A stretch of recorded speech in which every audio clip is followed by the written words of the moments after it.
MNF turn 45 this year and rock out with the Dolly Rots. Saturday, September 14th at the Floridian Social Club. Buy your ticket now at WMNF.org. Because you're awesome.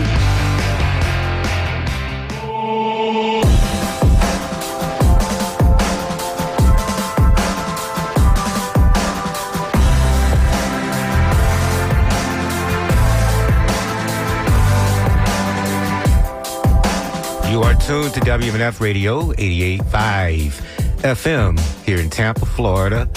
I'm your host, Patro Mobili, for this public affairs program called Community Speaks. A popular front against fascism has emerged globally, but the MAGA cult threatens to buck the trend. The far-right wing lost in the snap French elections, and MAGA is mad as hell, claiming they cheated. The First Lady of the United States is visiting us here in Tampa as the president fights perceptions of being too old to serve as chief executive. And some are asking why the media isn't reporting on Con Don's growing dementia. That's Con Man Don. And that particular article, that opinion piece, came from Robert Reich, who is the former U.S. Secretary of Labor, is professor of public policy at the University of California at Berkeley, and the author of The System, Who Rigged It and How We Fixed It. So if you want some good summer reading, I recommend Robert Reich. I like him. But also new developments in the Middle East as pressure to accept a ceasefire agreement between Israel and Hamas as Saudi Arabia breaks its silence on the war. This is your opportunity to weigh in as well, so you can always call us. This is Community Speaks, and I want to talk about a few things that are going on in the world and in your community. So you can also write me at WMNF.org. That's DJ at WMNF.org. And so you can give your opinion, weigh in there as well, and I'll be happy to read your ideas on the air. A lot to cover today as the political season heats up, gets underway. And, you know, people worldwide have been going to the polls and electing their leaders. And as I said, there's a global popular front against fascism. We saw in the French snap elections that the right wing seemed to be trying to make some inroads in a place that France has always rejected the far right. But they've not gone away. They've always been there, but lately felt as if they were changing and softening their image in France. They're right wing in France, but the people were shocked at how well they did in the first round, and so went to the polls to make certain that the far right did not achieve its goals of controlling the parliament seats, controlling so many seats in parliament. So now a government of national unity will have to be chosen in France, and MAGA is mad as hell. Why? Because they don't like criticism, don't like to see the tide turn against growing fascism. And so we're going to continue to talk about that politically as it happens across Europe and right here at home as we look at how the election season is gearing up here. And one wonders if, you know, the right wing's vice president is going to be chosen. But we're still trying to figure out how the Democrats are going to navigate what they seem to be facing a sort of internal fight right now. But for the most part, most of the party continues to support President Joe Biden. And, you know, we're hearing a lot about age and abilities, stamina.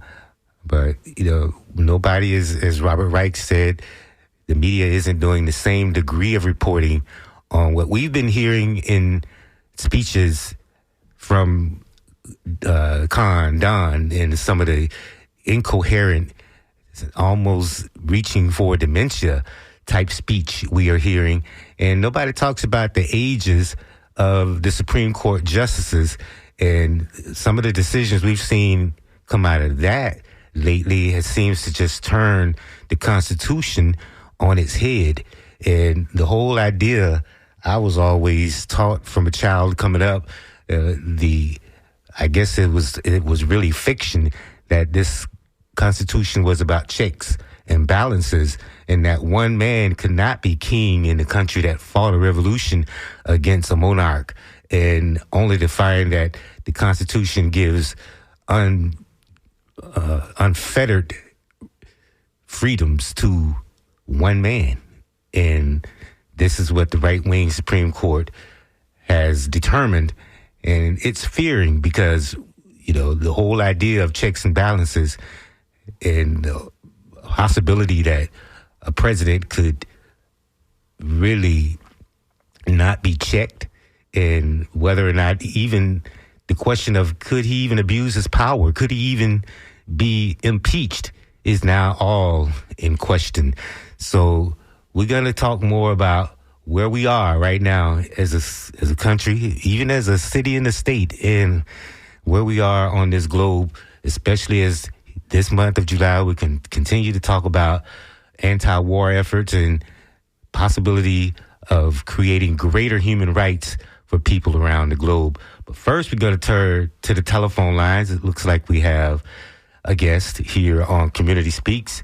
And as I said, you can also write me, dj@wmnf.org.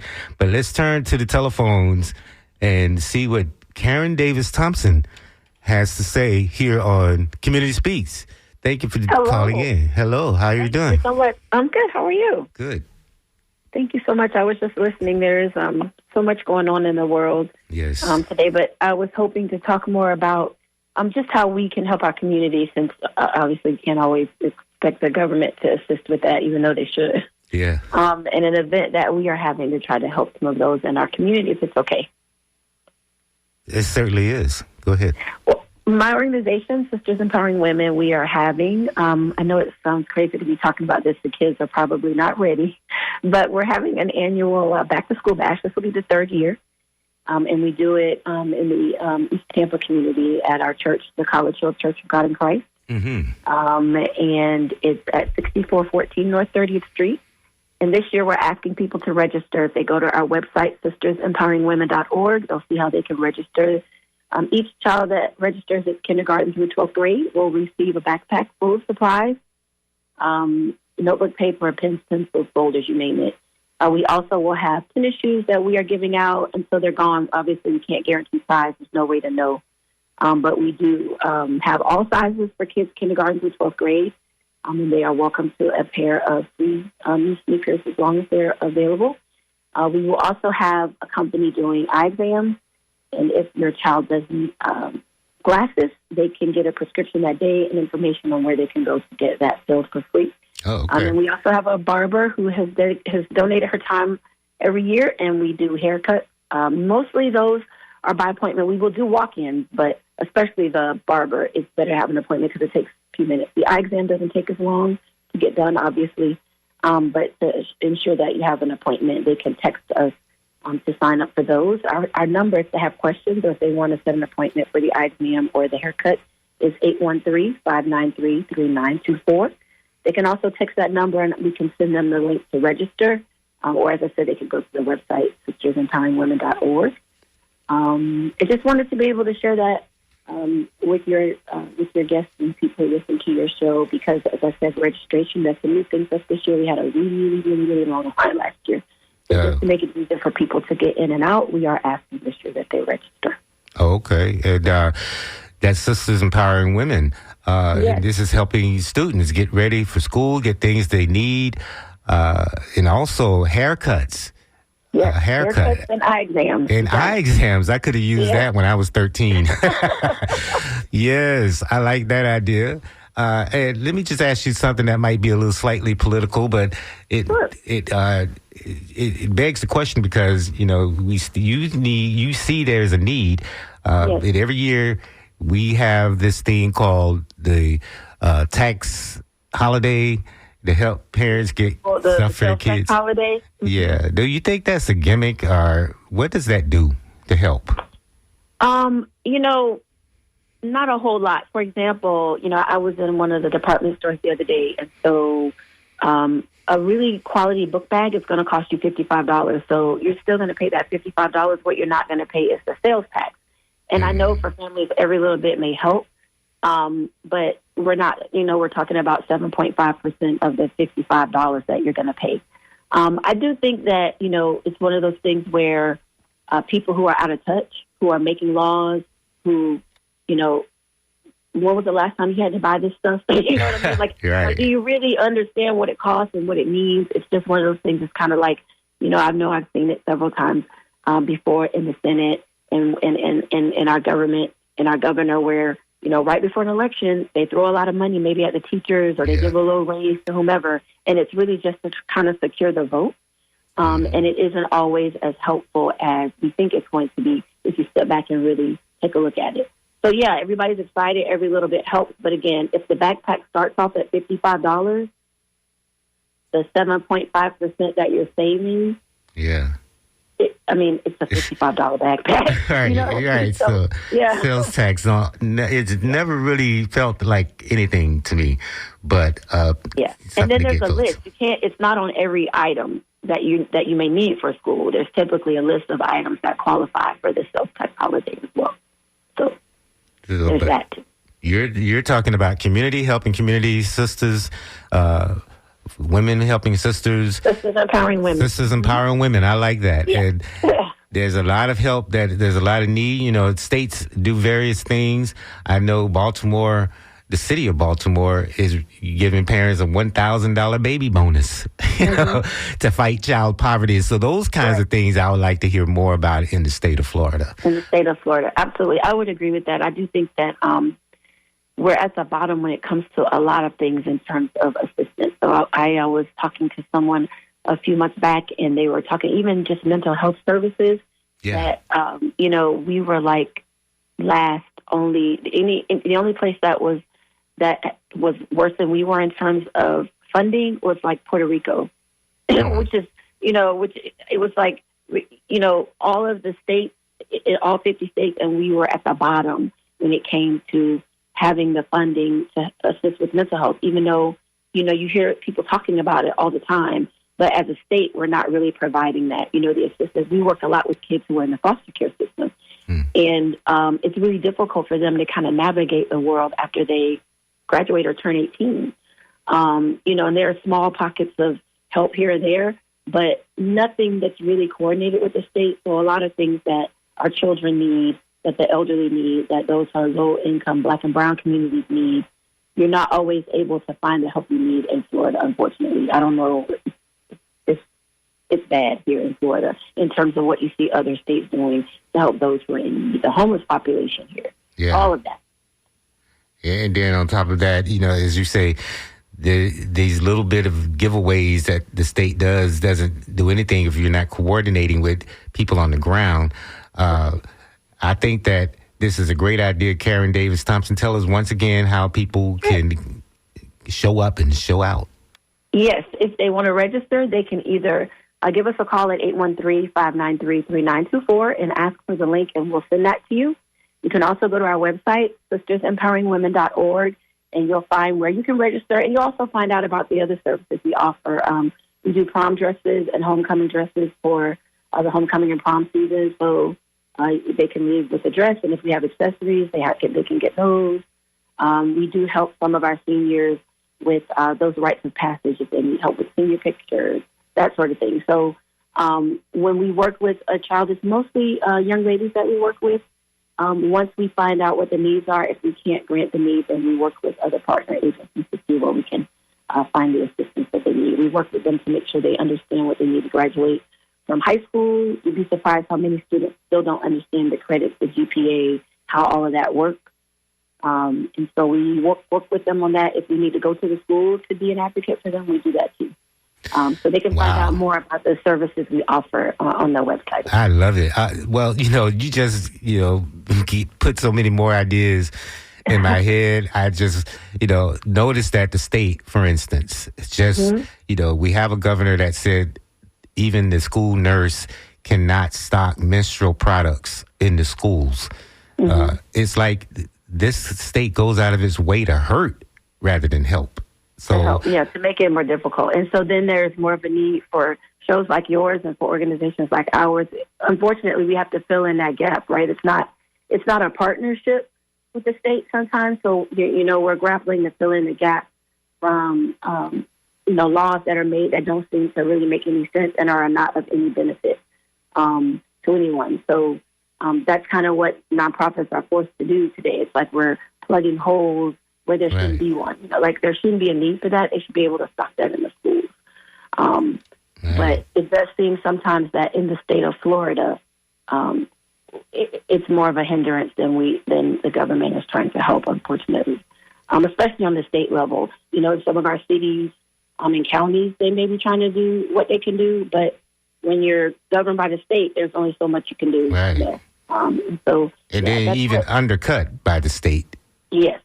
Mm-hmm. Because I'm thinking there's some local organizations, the names of the organizations escape me right now, but it's almost as if certain counties that are blue were targeted to defund organizations that help communities and do community outreach things such as what you're doing. Yes, there was a push for that after the election. So there are just so many layers to it that make it difficult for all of us to be able to do the best we can to help others. But we just keep plugging along. Whatever we have to do, we have great partners that have been working with us. TICO has been a great partner of ours, Suncoast Credit Union. Our new partner, Lions Vision, who's going to do the eye exam. So, there are still companies, corporations, groups out there who recognize that, hey, we're all going to have to band together to do what we can to help the less fortunate. And so we just hope that continues and that people see the need and are willing to step up, because that's what it's going to take. Obviously, it's our vote. We have a way to impact what happens by voting. And so I know sometimes it feels like it's a never-ending battle, but it is. And the only way we're going to be successful is continue to vote. So, we definitely encourage our girls once they turn 18 to make sure they register to vote and make sure that they understand what's happening in the world and how it impacts their lives. I think that's another thing, too. Sometimes young people don't understand. Like earlier when you were talking about France, our young people have to understand, well, why does that have anything to do with what happens in the United States?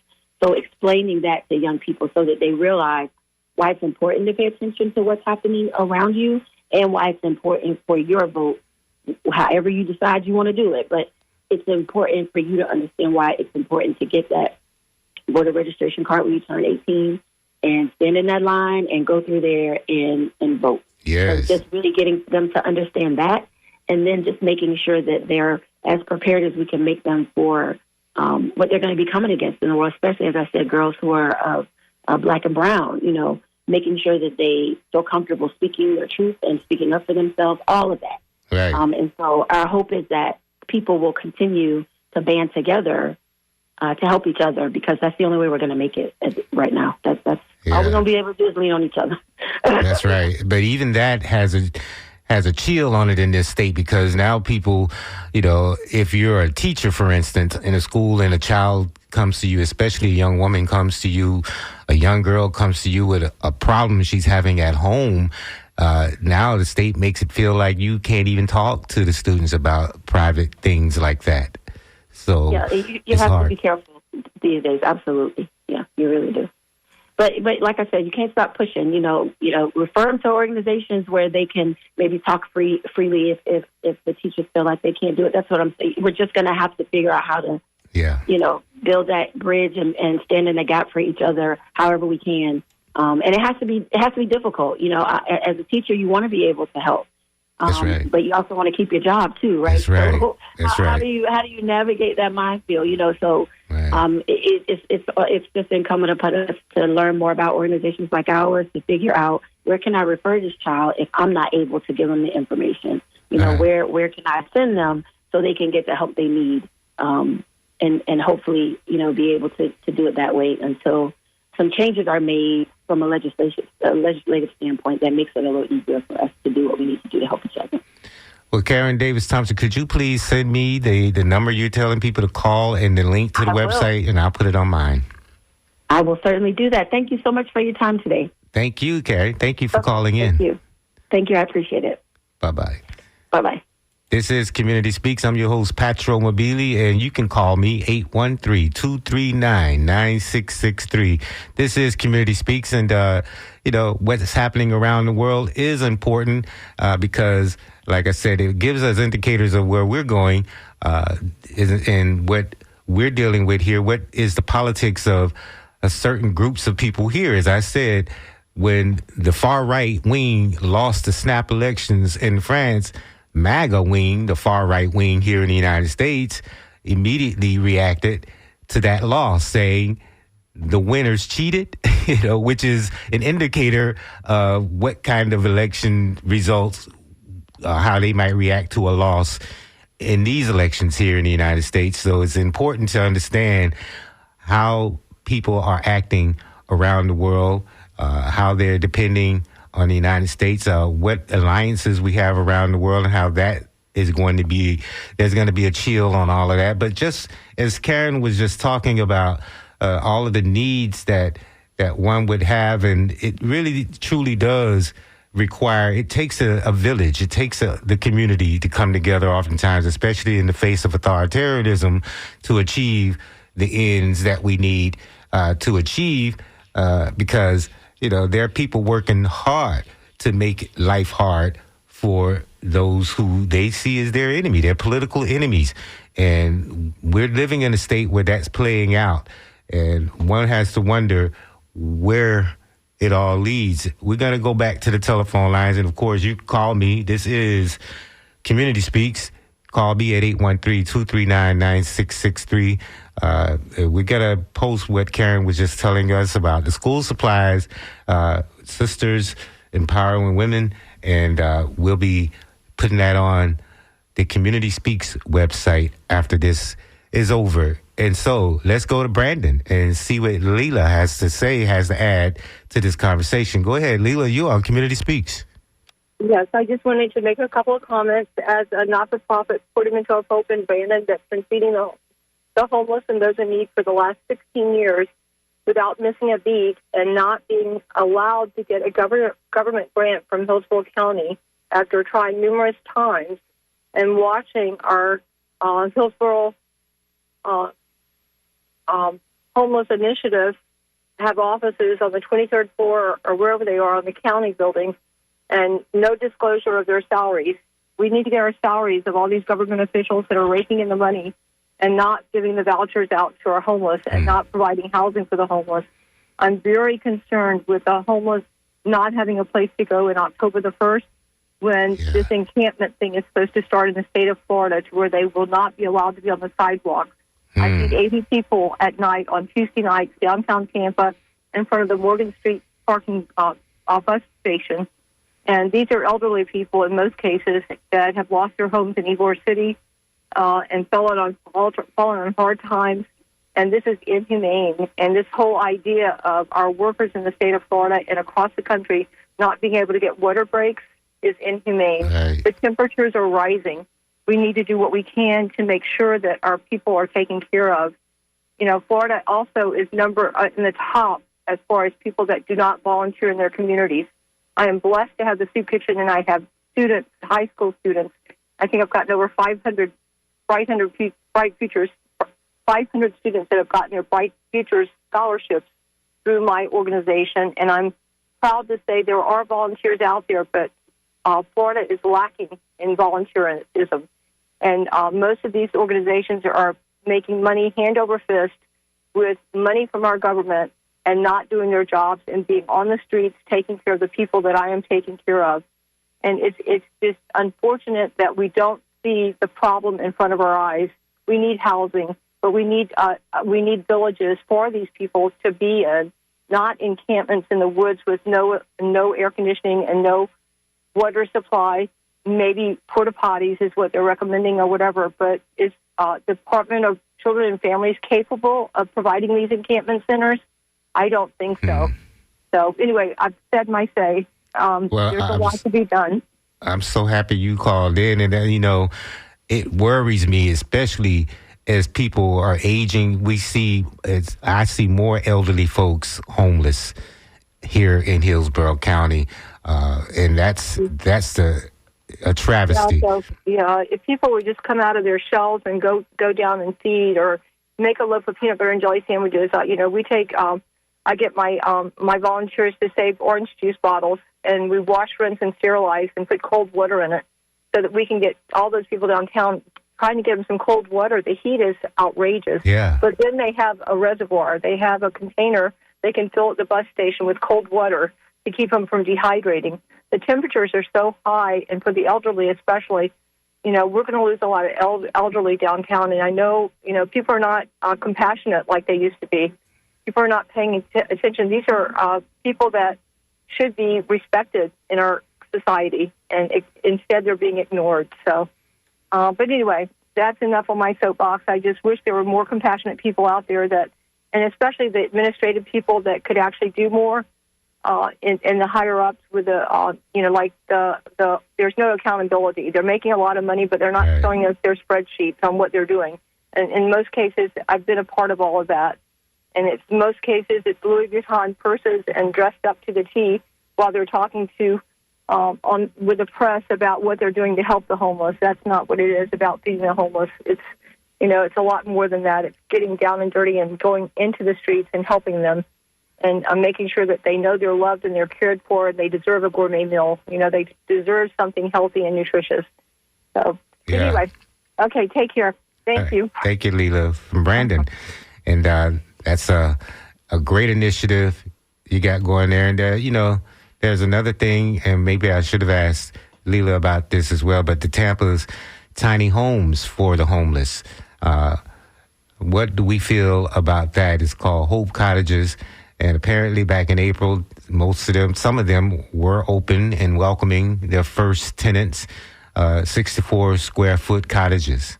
And it provides a bed, an air conditioning and heating system, smoke detector, fire extinguisher, power outlets, shelving, windows, and storage space.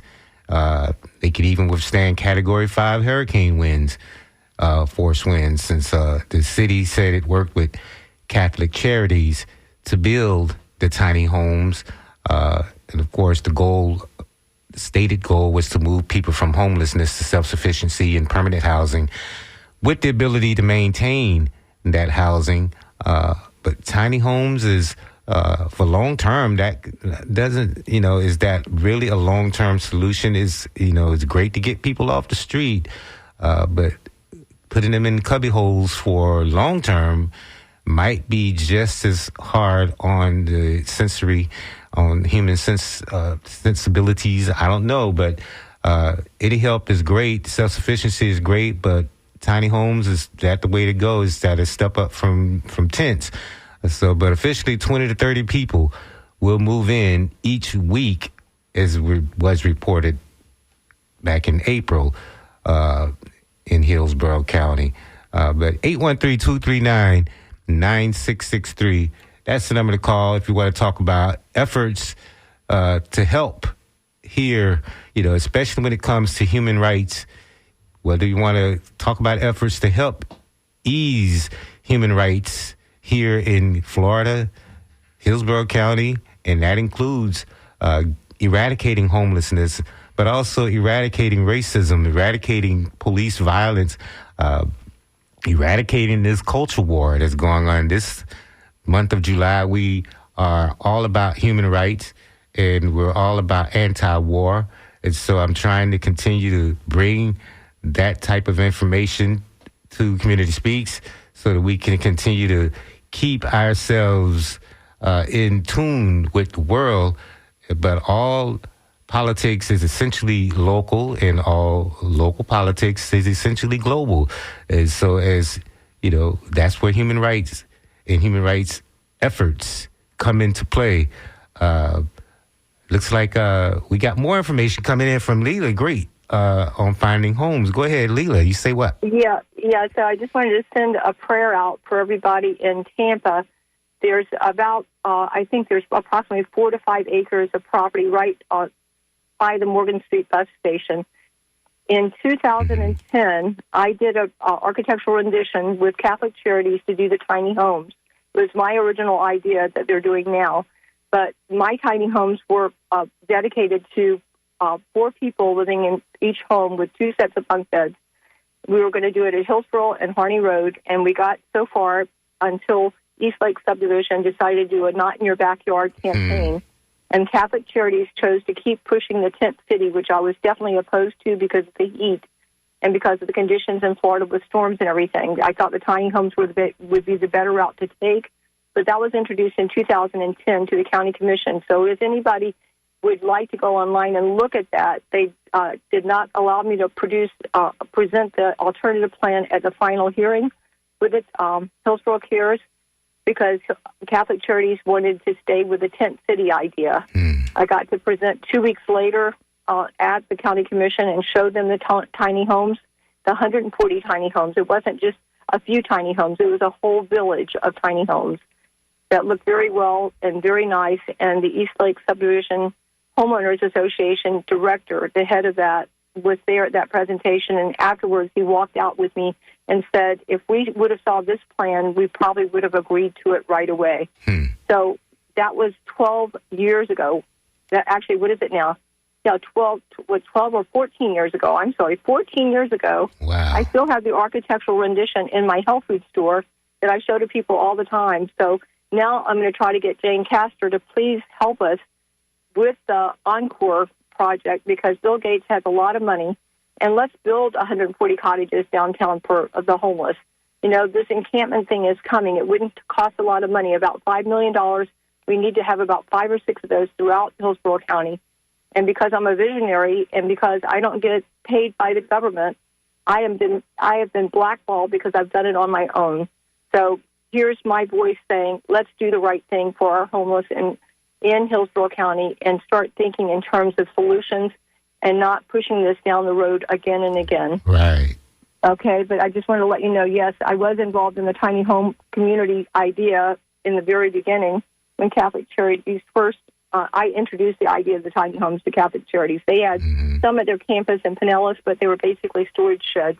My architect did a rendition with a complete bathroom and a kitchenette plus storage centers plus enough sleeping area for 4 people with a patio and a nice, and it was copied off of Giant's Fish Camp down in Gibsonton to stay with our cultural identity.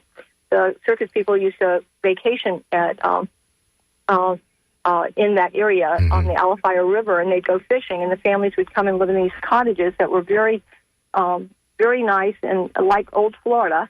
And I thought, wouldn't that be a concept for our homeless people? Yeah. So there's a lot of history that's being overlooked in what we've tried to do. But unfortunately, the powers that be that want to control everything and not see a visionary person's ideas have limited that taking place. And, I pray with the people when I go downtown Tampa, and I tell them to envision 140 cottages on this lot. And, if we pray about it and get the community leaders to stand up and say, let's do what's right. I'm one person, but right. We have a lot of volunteers and everything, and I have a lot of good ideas. So, well, what makes it? I'm just wondering what makes getting elected close your heart down, to people's human rights, and whatever happened to do unto others as you would have them do unto you once you get elected. You know what I'm saying? Yeah, I was just, So, there's a lot of good people. I think they go in having a lot of good ideas. If they could just stay on target for looking at the obvious, in their own communities and cleaning up our own backyard. There's tons of money in downtown Tampa. We see the skyscrapers. I had a lady that was talking with me the other day, and she said she's tired of it. She's tired of all the trees being cut down, all the skyscrapers, and they're not doing anything to help the people on the street, but they're ignoring them, We really need to be compassionate. This is, our the agency that is supposed to be the representative for our county is not. They're making huge salaries. They're not out there. They're not with the general public. I went to those meetings. I saw what was going on. I don't want any part of corruption. And, right. That's why they don't like me, because I don't like You're what principled. I'm principled, and you know what? I'm also, this is all volunteer. And that's why they don't like it. When a person wants to be compassionate and do the right thing, why fight that person? Why not embrace them and go forward with that idea and say, yes, this is a good idea, and we're going to help you to accomplish this. So if anybody from the Encore Project downtown Tampa is listening, My phone number is 813-493-9644. I would love to come and do a presentation and show you what we could do with the Morgan Street parking lots that are glaringly hot in the daytime, but with solar panels on the cottages and with 140 cottages there, we could take all those people off the street and into tiny houses and let the mayor let them plant the trees. She got the $1 million project for replanting the trees, the canopy downtown, that they cut down where they put in all these high rises. They have to have back to work programs. They have to have they have to have an administration building. They have to have all their services in one place. That's what they're overlooking. And, Catholic Charities, I appreciate them. I work with Catholic Charities. I don't work with them directly. I work with Nativity Catholic Church, and I've been working with them for over 17 years with the peanut butter and jelly program of getting the peanut butter and jelly sandwiches out to our communities. But, there's a lot of people doing all this work behind the scenes, but you never hear about those people with our government. Instead you hear all these messages. The lady was a county commissioner that's now started her own homeless initiative herself, or her own program that she's trying to go forward with. Where's she at? I don't see her out feeding with me. But anyway. But it seems like, I love the soapbox, but it seems like to me, the only time you really start hearing media coverage and getting elected officials engaged and involved is when the squeaky wheel of not in my backyard rises up. Exactly. There you get them. them. What happened with East Lake? With East Lake, if they would have went forward with the tiny cottages, we would have taken care. We had great projects there. We had the Hard Rock Cafe. They would have been able to go into job training at the Hard Rock Cafe. We had the transit system there, the old shopping mall that is a great place for them to catch the buses throughout the community, to go to where they need to go. And, that was 15 acres that we could have utilized. Instead, the county eventually bought part of that acreage for a fire station for the county. But had they gone back and said, this means enough to change this, we're trying to revitalize downtown. They revitalized downtown, but they missed the big link with downtown. You might have a pretty city downtown, but if you're not taking care of your people, that's what the people coming in as tourists are seeing. That's what they're seeing. The people on the street hungry. They see the people on the street begging for money, and the drugs and everything else that's going on. That's no way to treat our people. So we need to get housing in place now, not tomorrow, not waiting, and not waiting for these vouchers that never seem to appear, even after the huge thing that happened. And I think that was in 2012 when they discovered all those people were getting kickbacks from the people that were homeless recovery was responsible for passing out the vouchers, and all these people got fired and everything, including upperclassmen with the county, in different departments. But it's like we're back to square one on, that money is not being spent for what it was intended to, Right. Well, I know I took up the rest of your program. I'm sorry. I love it, though, and so do the listeners. I got some emails. But you can email me your number and give me some information on whatever particular project you want to please prometize. Come downtown with us tomorrow night. Meet me downtown at Morgan Street. Morgan Street, okay. All your listeners to come downtown, and they can bring toiletry bags for all the homeless that are down there. They can bring hand sanitizers. They can bring a blanket or a pillow. Don't bring too much stuff because it just creates a garbage dump downtown. Yeah. But bring enough to where it's simple for them to carry. If you have an old plastic bag that's a larger bag, to put everything in neatly. But just at the same time, just recognize that these are human beings that live on our earth with us. And why not be kind? What's the big thing about being kind? I know, right? Because there's no money in it. I guess that's the problem. No money, yeah. And if you try to be kind, you're punished for being kind. Yeah.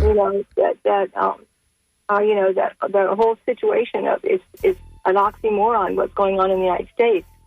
We need to take care of our people here. Okay. Right. Anyway, I've talked enough. I'll send you my number and my email address and everything. All right, great. Okay? Thank you. That's DJ at WMNF.org. DJ at WMNF.org. And you could also write me as well if you have something you want to add. That was Layla. She's going to send me more information, but she said meet her at Morgan Street tomorrow night and bring some supplies to help the homeless, to help people get some humanity back. Some dignity back in this city.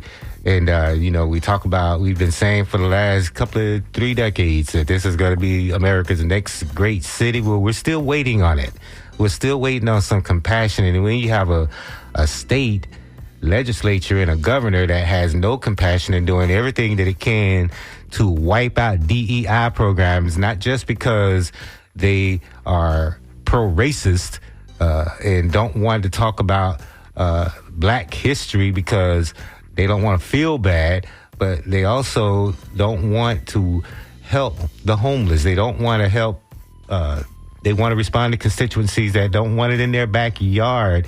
And, these are people who are human. They deserve human rights. They deserve human dignity. They deserve a place to live. And just because they can't afford a $500,000 home, they should be able to live comfortably in a great apartment or a tiny home if they can.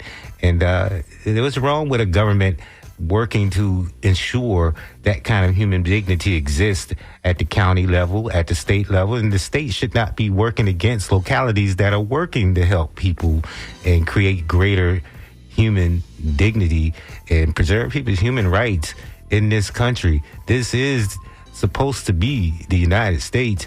And we talk about the beacon on the hill. Now there are people who claim, even on the Republican side, they're fighting against the elites, but I can't tell in policy. I really can't tell. 813-239-9663 is the number to call. This is Community Speaks, and Irene stands ready to take your telephone calls. Please give us your name and where you're calling from, and we're talking about the events in your backyard right here in this community, but also around the world, giving us some ideas of where we are politically. And as I said, First Lady is visiting Tampa Bay right now, and she's rallying, will be today, rallying veterans and military families, while her husband, the President of the United States, is trying to put the focus back on 45, back on Condon. And no matter what people might think of an elderly person being in control, we have 2 on the ballot right now, but the focus is only on one 90-minute performance of President Joe Biden, who showed up at a debate wasn't feeling that well, but he wasn't a machine gun of lies like his opponent was that night. But nobody is talking about the growing dementia of Condon, President Joe Biden's opponent. And we've already seen what his presidency had looked like, and we saw how he responds to crisis. We saw how he even manufactures crisis as he did with the trade war on China and its détente with Moscow, and just the disregard for alliances and no idea, no plan, or at least no specified plan on what kind of administration you think you're running or want to run. And, very little ideas in terms of philosophy, in terms of morality. It's just kill people and fire people. You killed the Iranian military colonel. You pulled out of the Iranian nuclear deal, which meant there was no more global oversight over any possible growing nuclear program in Iran, and you cared less about alliances.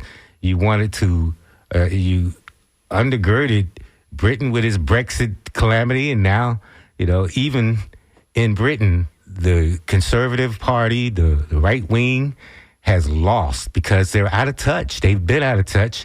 Voters were very upset with being misled on Brexit, knowing that was almost impossible to leave the European Union, what you was going to replace it with, the worthless British pound. And, it just wasn't thought through, and that's oftentimes the problem with the right wing. They don't think.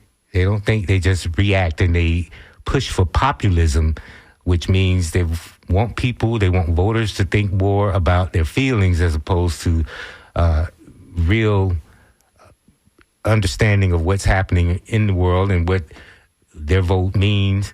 But as we always say, there are consequences to elections. So we have to go in every election knowing that it is possibly the most important election of our time. We hear that in every election, and it seems to be more and more true with every election.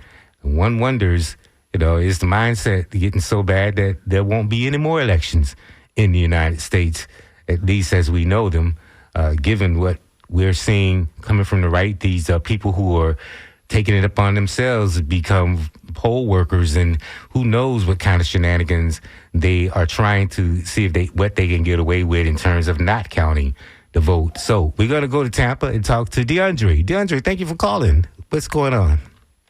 Hey, good morning. I just wanted to applaud that last caller, and that's like a very altruistic and beautiful mission that they have. Yes. I just wanted to get into a conversation or a talking point that I happened upon, like talking with someone else. There's this matter of gentrification that's being discussed, and I guess since Boys in the Hood, that's been like a popularized term. But at what point, after something of this kind has happened to people within an area for so long, are we not talking about extortion? So I just wanted to point that out, because it's a great gentrification and other terms like, homelessness, the unhoused, and some of that, I mean, can unfortunately also be utilized as a cover for assailing or assailment of persons.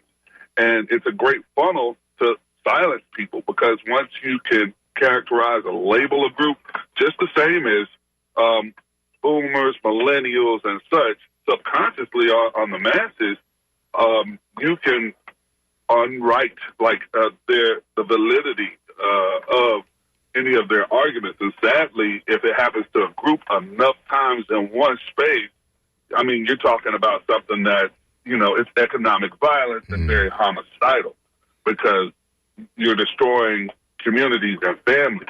I just wanted, again, to commend that last caller. I think that's wonderful. I also want them to understand part of that parking lot is understood to also, well, I could be wrong, but I think part of that parking lot is also understood to contain bodies. So not at least their bones and such. Mm-hmm, so it's a very dreadful thing. The history of Morgan Street, it was basically a staging space for the imprisonment and incarceration of black folks for quite a while, as the highways and eminent domain was taking place. That's what that space was. Mm-hmm. So to me, I think things like that, continue to exist in one way or another, whether it's through the youth or through the homeless population, which consists of all demographics, quite frankly, all, and not just one race often, when it comes to the homeless community. And it's interesting. It's just interesting that it culminates in that spot. So I just want to, it's right smack dab in the middle of Tampa, where like bunches of assets and homes and businesses and memory, like human, memory, has just quite frankly been erased. And again, of a certain group, but now it's become quite virulent upon a lot of society across demographics. But I just wanted to, do that. Thank that the last caller, and I just want people to think locally to internationally what we are really think about what we are really witnessing, because if somebody puts a new name on it and it gets past like legal context, then it's a bandwagon of a sort, no matter how helpful it might be in contextualizing our circumstances in society. Yeah. But yeah.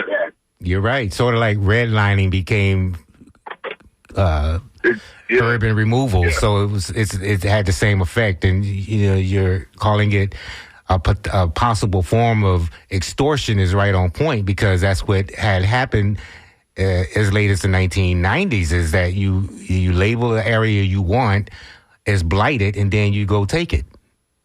Right.